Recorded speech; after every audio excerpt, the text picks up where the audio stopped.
road to growth. Success of an entrepreneur. We've raised the bar. Learn firsthand from successful business owners and create your own path to success. I'm going to show you how great I am. It's time to hit the road to growth with team lead of the Enriquez Group, Realtor Vinny. With team lead of the Enriquez Group, Realtor Vinny.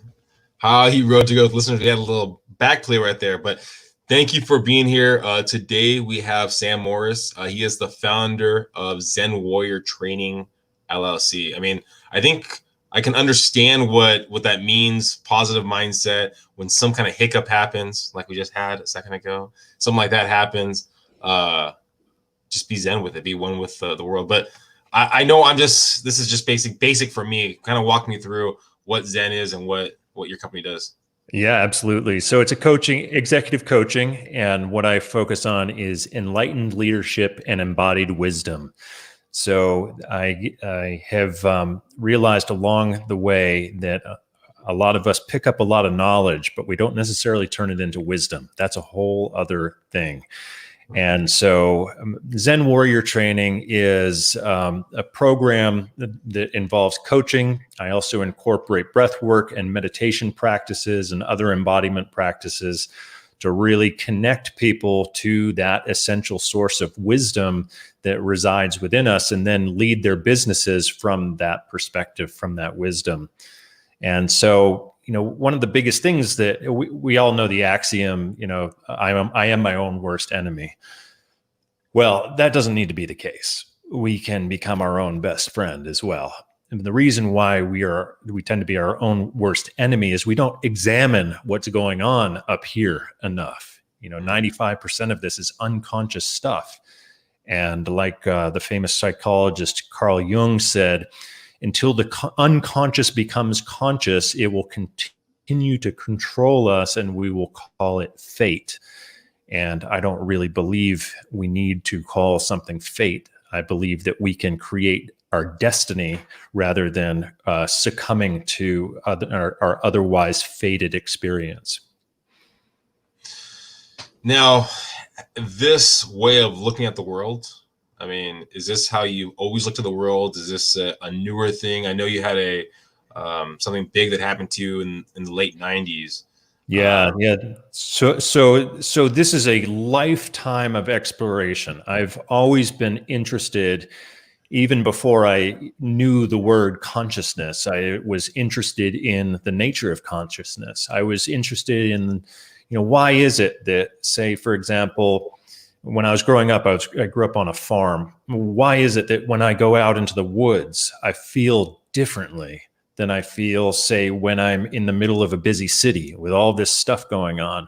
What is it about that feeling, that sort of connection, that sense of wholeness that you can feel in nature that somehow was for me harder to access in an environment with a lot of stimulation and that type of thing? And so I became really fascinated with what are the things that inform our thinking and our mood and behaviors, et cetera. So this has been a lifelong area of fascination for me. And I also, during my teenage years, I became really clear about the fact that a lot of people were going for success in their lives, but ultimately not becoming happier and more fulfilled people. And I thought, and I could see that the metrics that people were using for success seemed to be kind of off. A lot of people would earn the money and gain the status and have the houses and have the cars and this and that, but they weren't any happier. They weren't any more fulfilled. And oftentimes they were actually more miserable as a result of adding all of this stuff into their lives, but then having all of these responsibilities and all of, it was all the upkeep and everything, and not really doing any sort of inner work or self-discovery work along the way because they're so busy with all the stuff that they're doing in the external world. And I thought, well, that doesn't look particularly successful to me. I mean, success to me, if we look at what's the greatest value that we all sort of possess, I think we would say freedom and love. can we feel love in our lives, and can we have a sense of freedom in our lives? And so that was, for me, that's always been the metric. How much freedom am I able to experience, and how much love am I able to experience?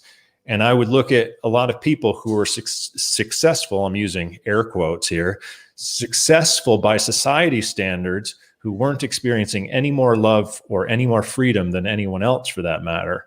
And that kind of bothered me. And so that was something that I was really connected to even as a teenager. And then when I was 24, so I had just completed leading a cycling trek across the United States. I was an athlete at the time. I was a snowboarder, skier, biker. And I led a cycling trek for 9 teenagers from Seattle to New Jersey in a little less than 2 months. We camped every night. We cooked all our own food. It was the most intense challenge of my life.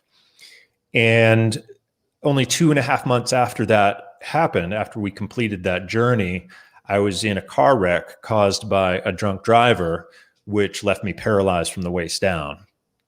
And so that was intense. I can't even begin to put that experience into words, to try to, describe the level of devastation that comes along with being an avid outdoorsman, active athlete in the prime of my life, like just beginning to move into the prime of my life, and then to suddenly become paralyzed from the waist down.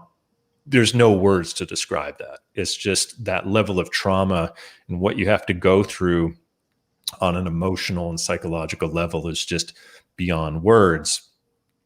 But every day I just kept choosing, okay, well, this is what's here for me. How do I choose that Zen mindset of acceptance and surrender to what is, which is essentially the Zen mindset, just being with what is without being in a conflict? How do I just keep doing that day in and day out? And it was tough. I mean, it was really tough. I actually have spent over 2 years of my life combined completely immobilized in hospital beds, without being able to move an inch from complications from my spinal cord injury. And I had to keep doing that because the alternative was just to fall into a pit of despair. And who wants that, I mean, I had every excuse to fall into that pit of despair. I had every excuse to medicate myself and to zone out and just kind of want to avoid life. But I just didn't have it in me to do that. So I just did the hard work to keep my attitude above water.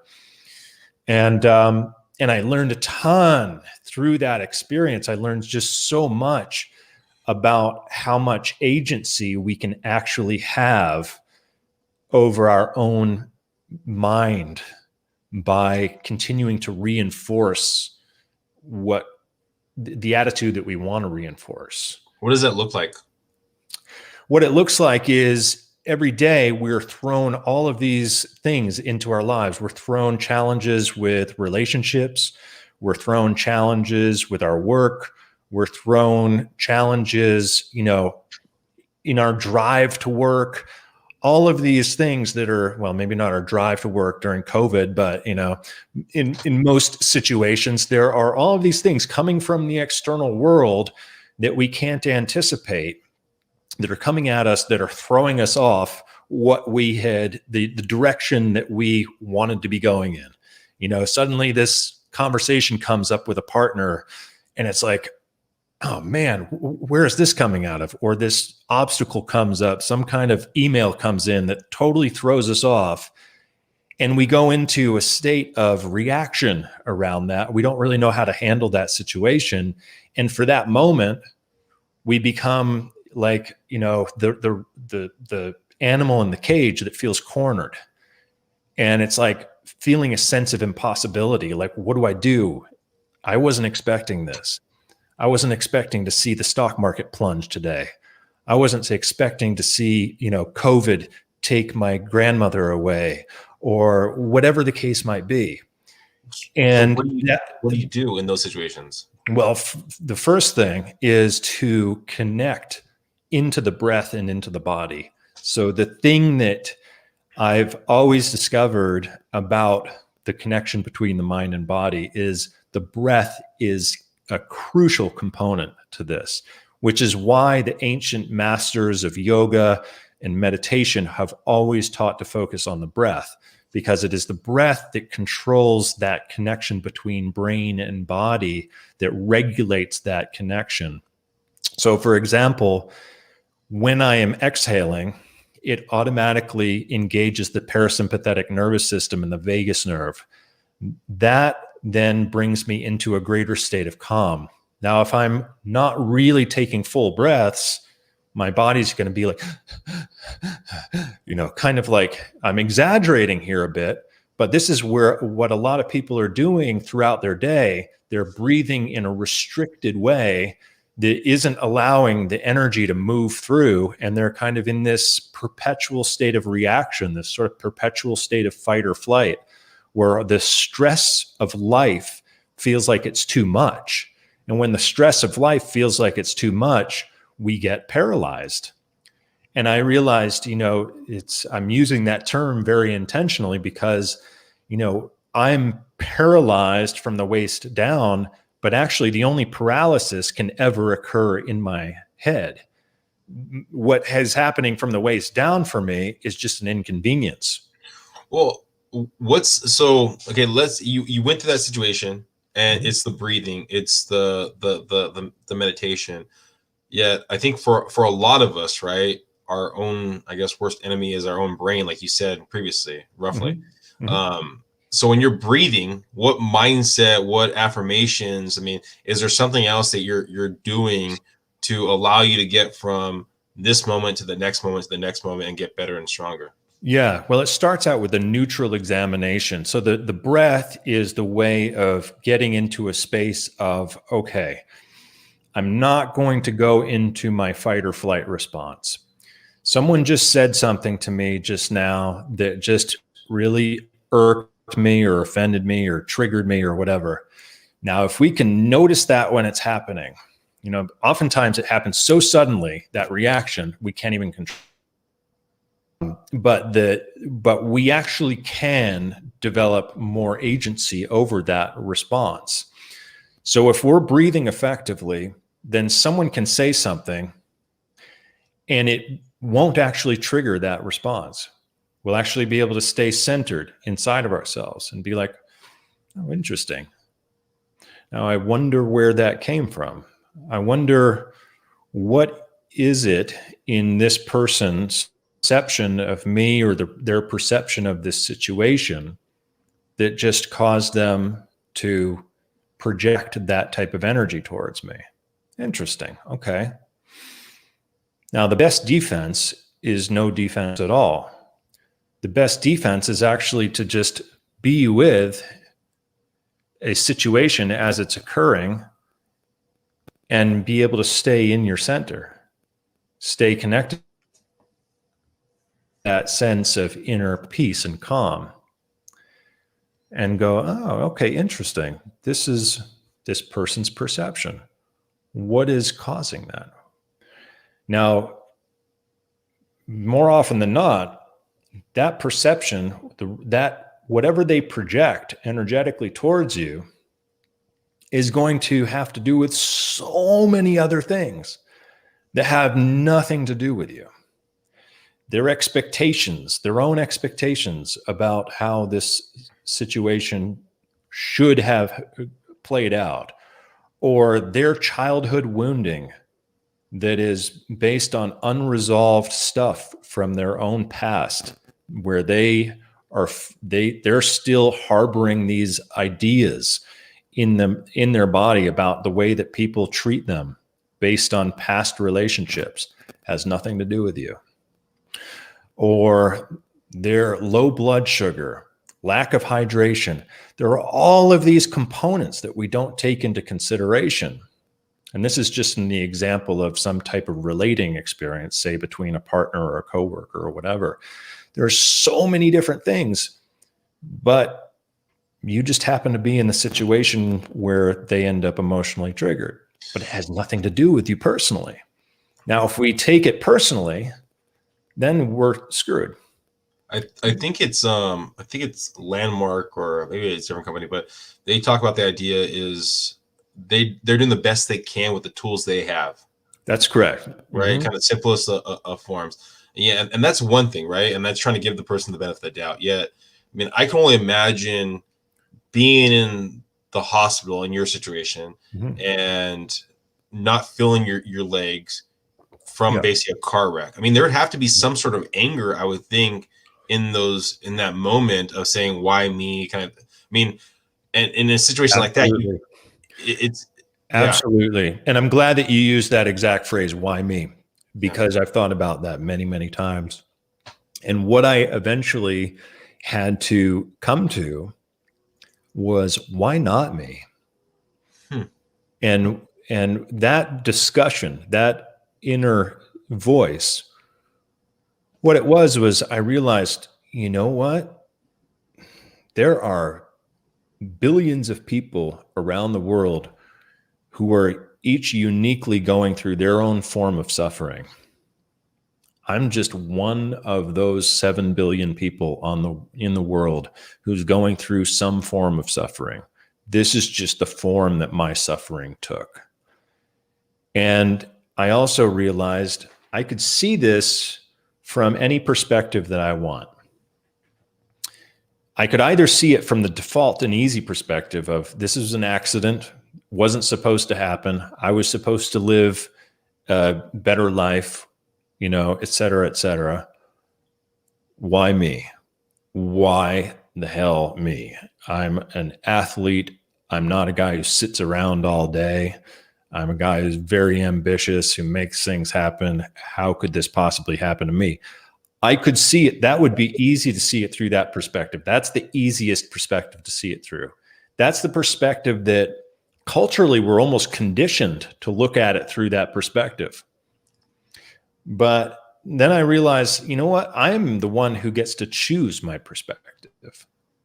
No one can choose a perspective for me. That's just the easy perspective. So I can also choose, well, I can look at it through God's eyes and say, oh, well, Sam is now strong enough. He's now proven himself capable of handling a lot. So we're going to give him another challenge. And by doing so, we're going to give him even more of an opportunity to create more good in the world, to create more value in the world. We're going to give him a challenge that allows him to actually be the catalyst for greater value in the world and to inspire others, to help other people think outside of the box, to help other people to transform into a greater version of themselves. So that's the perspective that I chose, but I had to consciously choose that perspective. No one was going to do it for me. And no one could tell me, yeah, well, you should just look at it this way. If someone had told me, well, you should just look at it this way, I don't know if I'd be open to that. Like, I actually had to come to that choice myself. I had to make that decision myself and say, you know what? Ultimately, at the end of the day, life is all about perspective. And the cool thing is we actually have agency to be able to choose whatever perspective we want. It's not just going to choose itself. It takes us choosing the perspective. So I just chose this perspective. I chose, okay, why not me? Let me take this experience and see how much I can kind of rock it and see what the potential is in this experience to be able to make good things happen in the world and to create value in the world and to use it for my own wisdom and to help other people develop more wisdom and, really to get paid for what I do too. So that's pretty cool. In a lot of ways, it's a whole lot better than a desk job. I think one thing that is so key that you brought up is you had to come to the realization, and if someone would have pushed that realization on you, you might have not felt the same way about it. I think that's with a lot of things. I mean, when you're told to do something, instead of actually learning and coming to the realization yourself, kind of self-discovering it, it's so much more powerful. Yes, absolutely. Absolutely. I mean, we can read all the books and we can get all of the, helpful advice from friends and so forth. But ultimately, we have to make that choice, and it comes not from the mind, but from the heart. It's not something that we can decide up here in our head and say, okay, well, yeah, I think that that's probably the best thing to do. We actually have to feel it in our heart. Like, yeah, this is what I want to share my love with the world. I want to impact the world in a way that feels good, and, it took a lot of people coming up to me on a semi-regular basis, because this wasn't automatic. I didn't just realize, oh, this is what I want to do. It took a lot of people over the course of many years coming up to me and saying, Sam, when I'm going through something really, really hard, I often think of you because I see what you've gone through and how you've lived your life. And I think, well, if Sam can do what he's done with paralysis, then I can certainly overcome the loss of this relationship or the loss of this job or whatever it is. And I can certainly find my power inside if Sam has managed to do it. And for a while, I just took that as, hey, thanks, I appreciate that. And, I'd give him a hug and we'd move on. And but it felt good to receive that acknowledgement. And then at some point, I think it was probably 2000, maybe late 2013, it was like a light bulb went off and I was like, oh, well, if this is how people are naturally getting inspired by me anyway, then I might as well teach them how to do it, because there is a skill set, there is a philosophy, there is a mindset, you have to really work on this stuff on a regular daily basis. And it does involve very deep psychological work that you really need a certain amount of assistance with to be able to transform something when, this stuff runs, when 95% of how we think is unconscious. You need a guide or a mentor or a coach to help you to see where you're creating your own reality and what you could create that could be different. And so it was at that point that I started Zen Warrior Training, because I realized that was a good kind of name for the energy that we're going for here. The Zen being that peaceful, centered state of calm within, and the warrior being not the warrior of going out and slaughtering people needlessly, but the warrior of committing your life to serving the greatest good. I've had a lot of coaches on here, a lot of trainers on here, and one question that always brings curiosity to me, and there's a couple, I guess, but one of them is, how do you find the value in what you offer? How do you find that price that you associate with what your classes offer is? And I know I've had some coaches on here that have had networks. They've had their own coach that kind of help them kind of self-discover that price that best fits their program. How did it work out for you, Sam? Well, it's been an evolution. It's been an evolutionary process. And, I started out with my offerings being very, very, I guess, cheap, reasonably priced, however you might see it. I still see my offerings as being reasonably priced. My current offering is a 6-month program at $25K. I still see that being very reasonably priced for the right people. Now that's out of the rate that's a rate beyond what a lot of people can afford. But there's a lot of people who that's like for what I can offer them over the course of 6 months, that's cheap. Yeah. So I think it's all relative to the population that you're trying to serve. And I think it's somewhat arbitrary. It really has to do with what you feel inside of yourself. And the thing that I would advise anyone in a coaching profession to do in terms of their rates and that type of thing is to get the arbitrary nature of the financial exchange. It really is more the population that you're trying to serve, and also making sure that there is an investment that individual or that company is making, that where it's going to matter to them. They're going to focus on it. It's not going to be something that they take for granted. And I think that that's very important. But I also think it's important as individuals to not associate our personal value with the rate that we charge. And that's a big one, because a lot of people will think, well, what am I worth? I hate that question, because the answer is there is no money that can qualify or quantify what you're worth. You're worth, each and every one of us has infinite worth, self-worth. Now, when we associate a monetary value with our worth, that's insulting to ourselves, and it's inaccurate, and we'll always struggle with that. So that's what I've noticed a lot of people doing on some kind of unconscious level, is they'll think, well, am I worth 10K? Am I worth 25K? Am I worth 50K, etc.? The fact of the matter is your worth will always be infinite. The amount that you choose to charge for what you do is arbitrary and based on the clientele that you're seeking, and also based on what you feel that you can provide and feel comfortable with. And for people that are trying to find a coach, I mean, and especially we have a lot of people that listen here that are starting their own businesses, or they're kind of working through things and going through struggles and things like that.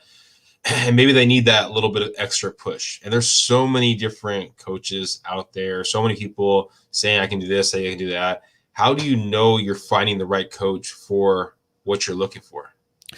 Well, for one thing, there's, like you said, there's so many coaches out there these days. And I would say finding a coach who really specializes in the area that you are looking for transformation in is an important part. Because there's a lot of people who operate, a lot of coaches who operate from a kind of a general standpoint of, I am a coach, life coach, business coach, etc., but they might not actually specialize in your area. So I would say, first of all, try to find someone who specializes in your unique area. And also, ideally, what I think is a really important piece with coaching is, since there's a sort of, you can go through coaching accreditation programs and that type of thing, or not even go through any program whatsoever. There's any number of ways to become a coach, and you can just call yourself a coach, and that's fine too. But the thing that I most value in when I'm seeking a coach myself, and what I suggest in other people seeking a coach, is that you look at what I call their experiential resume. In other words, it's not about what program they have a certificate in, but what kind of life have they lived? How can they prove what they have done on an experiential level? Because if they can't actually show you what they've done, I mean, there's a lot of, I hate to be sort of demeaning or judgmental, but I see a lot of people sort of coming into the coaching world in their early 20s or whatever. I'm like, what life experience do you actually have? I mean, I don't doubt that you have acquired some knowledge, or you might have read some books, but what experience do you have? Like, we need to be really, especially if you're going to be paying a good amount of money to a coach, make sure they have some life experience to back up the wisdom and knowledge that they're sharing. Otherwise, why bother? And what I really kind of resent in this profession is people getting into it because of the money. They're like, yeah, I give good advice. Sure. I've been to Landmark, or I've read 10 books on 10 self-help books. I can coach, and there's good money in this. I hate that, because it's like, it cheapens the profession for people who have actually been through extraordinary life experiences and have had to learn how to use these skills themselves. So, I kind of wish there was a way of filtering out those folks, but I would say to anyone looking for coaching, do your own due diligence to filter out all the garbage, because I would say there's probably, if I was to estimate the number of coaches who are really worth their weight, it's probably only, 2 to 5% of the coaches who are out there. Yeah, I mean, I can agree with you. I think there's a lot of people that just put their name as a coach out there, and that could be the difficult part for some people. I mean, this was a couple years back, and I went to an event. I didn't realize it was a coaching sales situation, and I get to the event, and the person's really eloquent in their speaking, and so I Googled them, because I think you should probably Google anyone you talk to and deal with. And the first page and a half were positive posts about him, but then you actually read, and all the websites were his own websites, his own doings. And so I was like, if you looked at it really quick, you might not have realized that. But then I dived deeper into it. I was like, it can be very difficult, and I think it's going to get more and more difficult going in the future. Absolutely. Yeah. And it's funny how there's this whole niche of coaches coaching coaches who coach coaches who coach coaches too. It's like, I'm like, I almost need to just, take a social media break so I don't see that kind of crap in my feed. It's like, it's so frustrating to me. You, and this is something I wrote down, and I want to just jump back to it. Your younger self, right? You have a very positive way of looking at things. It's brought the idea of life is about love, about friendship, and things like that. Mm-hmm. And I think the U.S. mindset as a whole is, I want things, I want it now, I want objects. Even there's at Keller Williams, my team's part of the Keller Williams brand. There's a coaching platform. It's called Bold, and one of the things they do in there, it's trying to raise your financial thermostat, right? And the whole thing of it is, every day let's say you have $1,000 today, you write down what you'd buy for $1,000. Tomorrow you buy what you'd buy for $2,000. Every day you're doubling it, finding something else you're going to buy, something you're going to purchase, right? So the mindset behind it is basically buying items right there. So your way of looking at things is totally different, especially at a teenager. Yeah, it's true. I would assume, and this is an assumption, right? Were your parents hippies? That's where. Well, that's a great question. I wouldn't say they were traditional hippies, but my mom was a farmer. I grew up on an organic blueberry farm. My dad was an architect with 5 businesses.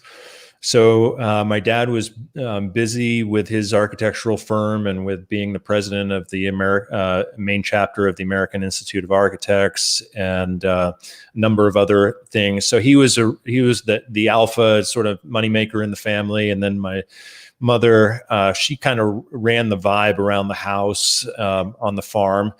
And I think I was largely influenced by my mother, just with an appreciation for the beauty of nature, for example, and how glorious just life itself is, independently of the things that we can acquire. And so I have no problem with acquiring things, and I have no problem with goals motivating us to acquire more. And I think that that's how our capitalist system is able to continue. But I also think there's the flip side of that coin is, if that's the only way that you're able to appreciate life is through acquisition, you're really missing out on so much, because, this moment now is the only moment that ever happens. How I am right now dictates everything. And if I say, okay, I'm only going to be happy once I get that new car, well, guess what? I've just hijacked my own potential for happiness. I've just put it in the future, and I've said, until that happens, I'm not going to be satisfied. I'm not going to be fulfilled. Guess what? Once we get there, we'll have a temporary experience of excitement, but then what? Guess what? We are reinforcing unconsciously. Unconsciously, we are reinforcing that there is always going to be something in the future that is going to be the thing that makes me happy. So what we are internally is the habits that we practice of thinking. So if I practice thinking, I am only going to be happy and fulfilled when I get that car, then we're going to get the car, but then our brains are going to go, the practice is saying I'm only happy until some future outcome happens. So then we're going to have to find a new future outcome. And then that car is going to be like, man, a few weeks go by, suddenly the happiness starts to wear off. We're like, well, it's just kind of a car, and it's just a car that I drive now. Why am I so unhappy? Oh, I guess I better, focus on getting that new house or that new girlfriend or whatever it is. So then we put the happiness in the future again. Well, we are just reinforcing our own cycles of not being fulfilled because we're saying it is only in the future when a goal is achieved that I can find fulfillment. And I say, hey, let's back up. Let's look at that. We need to examine that because that's not a healthy way to live. Instead, a much more productive and healthy way to live is I can be fully fulfilled right now. I can be fully happy right now. I can see that there's no material object that is going to make me happier than I have the potential to feel right now. Now, do I want to go for that thing? Maybe, or maybe not. Maybe I don't even want that thing because my fulfillment is happening right now.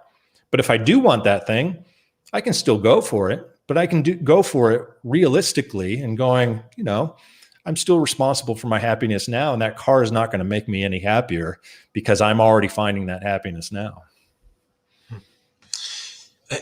We've already kind of spoke about that pivotal moment in your life, right? Mm-hmm. Where, you got into the wreck. And I know we've talked about the idea that you had to come to your self-realization and you couldn't have been told anything. If let's say someone's listening, or if it's even yourself in that moment, is there anything you right now could speak to that person or speak to you back then or someone else in that moment that you think might help them out? Yeah. If I could go back in time and say, you're going to learn how to kill it with this whole situation. Like you're fast forward 20 years in your life, you're going to be killing it. People are going to be admiring you, respecting you, paying you, appreciating you.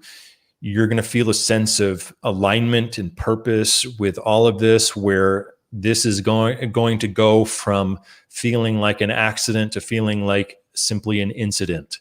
Like if this self could go back and tell that person that would have been amazing.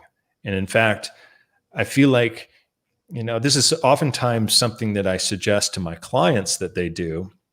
We work through a practice of this adult self going back to that hurt, wounded self of the past. Doesn't have to be someone in an accident that leaves them paralyzed. It could be some conversation that left a lasting imprint on who they felt that they were, that they still harbor inside of themselves to this day.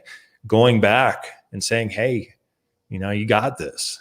You're gonna rock this, and I'm here with you. And in doing so, we can actually go back and heal that trauma from the past.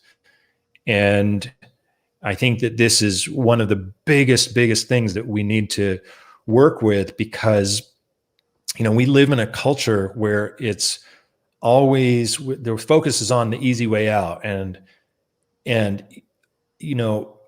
the easy way out can oftentimes be drinking off our feelings when we're frustrated or upset, or jumping to the conclusion that we need medication when actually it's just not so much about that, but learning how to go and self-soothe in a way that, learning how to develop that capacity to self-soothe. Not to say that medication isn't required in certain circumstances, it certainly is. But I think a lot of people just jump to the easiest thing because they haven't learned that skill of inner healing. And, healing can sometimes get a bad rap in the sort of alpha doer community, but it's essential. Each one of us has aspects to ourselves that we need to actually heal. Otherwise, they're going to continue to control us, those aspects of ourselves. Yeah, like you said, we have that. Sometimes we have that mindset that you can't show your feelings, and it's in there. You just have to let it be okay with it, releasing them. And if It's you're listening right now and you're going through some stuff, or you need some help with, I mean, your platform. I mean, what's the best way that those people listening can find your stuff, Sam? Yeah, you can go to my website, zenwarriortraining.com. You can follow me on Instagram at Zen Warrior Training, LinkedIn, Zen Warrior Training. So anywhere where you put my name, Sam Morris, and Zen Warrior Training, I'll show up pretty much everywhere. Thank you. And I think, at least for me, I mean, one big takeaway was, I mean, I think we all want to know that things are going to be okay. I mean, Yeah. things are going to be okay. I mean, that's, I think, the biggest thing right there. So if you're going through stuff right now, no, this is not basically the end of your journey. This is just basically a hurdle in your adventure. I mean, Yeah, and just know that you have it's up to you. You've got the personal agency inside of yourself to decide how you want to experience your circumstances. When you learn that your circumstances don't have to control you, but you can actually choose how to experience your life, and you can actually write the narrative. That's the most empowering thing that you can possibly do.